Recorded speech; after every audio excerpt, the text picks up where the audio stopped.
സർക്കാർ മാറ്റി പാർപ്പിച്ചു. പക്ഷെ ഇപ്പൊ ഞങ്ങൾക്ക് വാടകയില്ല. നിത്യ കൂലി തന്നെ 9,000 രൂപ പോലും ചെന്നില്ല. അതല്ലെങ്കിൽ ഞങ്ങൾ പെരുമഴയത്തോടെ ജോലിക്ക് വരുമോ? ഞങ്ങളെ കൂടെ പണിയെടുക്കുന്ന ആളുകളൊക്കെ അപ്പുറം കിടക്കാണ് ഇപ്പോഴും. ഇനിയൊരു ദുരന്തം ഉണ്ടാവാതെ എന്തെങ്കിലും ബാക്കിയുള്ളത് മാറ്റി പാർപ്പിക്കാനുള്ള സംവിധാനം ഉണ്ടാക്കണ്ടേ? എങ്ങനെ ജീവിക്കും ഞങ്ങൾ കൊല്ലാതല്ലേ? എന്താണല്ല കടല്ല വെള്ളല്ല ഒന്നുമില്ല, കറണ്ടില്ല വെള്ളല്ല, 9,000 അല്ല 100 പ്രാവശ്യം കയറി ഇറങ്ങാണ്. എത്ര പ്രാവശ്യം എത്ര ചാനൽ ഒന്നുമില്ല.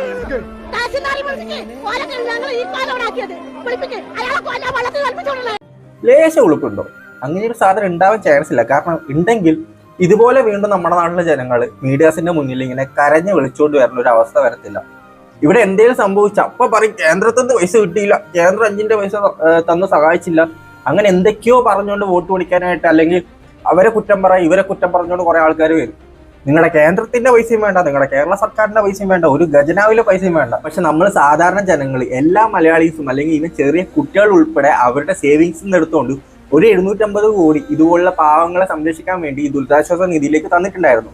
ആ പൈസ ഇവർക്ക് കിട്ടിയേ പറ്റത്തുള്ളൂ. കാരണം ഇതൊന്നും നിങ്ങൾക്ക് യാത്ര ചെയ്യാനോ അല്ലെങ്കിൽ എന്താ പറയുക ദൂർത്തടിക്കാനോ വിദേശയാത്ര നടത്താനോ അങ്ങ് മെസ്സിനെ കൊണ്ടുവരാനോ തന്ന പൈസയല്ല.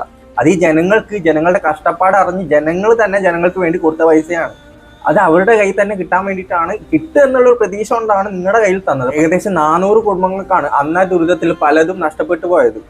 ഈ എല്ലാവർക്കും 1 കോടി വെച്ച് കൊടുത്താൽ തന്നെ 400 കോടി ആവത്തുള്ളൂ. ബാക്കി ഉണ്ടേ 340 350 കോടി വേണമെങ്കിൽ അത് നിങ്ങളെടുത്ത് ദൂർത്തടിക്കോ അല്ലെങ്കിൽ നിങ്ങളുടെ ഇഷ്ടത്തിന് എന്ത് വേണമെങ്കിൽ ചെയ്തോ. പക്ഷെ അതുപോലും കൊടുക്കാനുള്ള മനസ്സും കിട്ടിയില്ല. അതുപോലും കൊടുക്കേണ്ടത് പോലും നിങ്ങൾക്ക് അറിയത്തില്ല.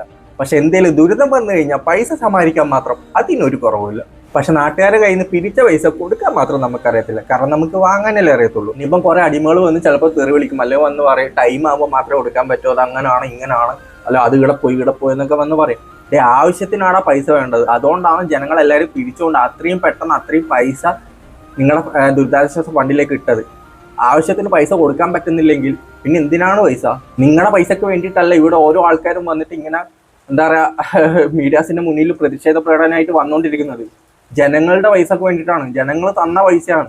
ഒരു മടിയും കൂടാതെ നിങ്ങൾക്ക് ആ പൈസ മൊത്തം കളക്ട് ചെയ്യാൻ പറ്റുന്നുണ്ടെങ്കിൽ പിന്നെ എന്തുകൊണ്ട് ജനങ്ങൾക്ക് അത് കറക്റ്റ് ആയിട്ടുള്ള രീതിയിൽ കൊടുക്കാൻ പറ്റുന്നില്ല?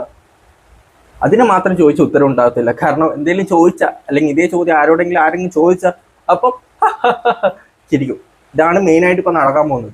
ഇനിയിപ്പോൾ എന്നെ വന്ന് തെരുവിളിക്കില്ലോ എന്ന് എനിക്കറിയത്തില്ല. എന്തായാലും നിങ്ങളിപ്പോൾ പൂഴ്ത്തി വെച്ചതോ അല്ലെങ്കിൽ അടിയിരിക്കുന്നത് ജനങ്ങളുടെ പൈസയുടെ മുകളിലാണ്. അത് ജനങ്ങളുടെ പൈസയാണെങ്കിൽ അത് ഉറപ്പായിട്ടും ജനങ്ങൾ തിരിച്ചെടുക്കുക തന്നെ ചെയ്യും.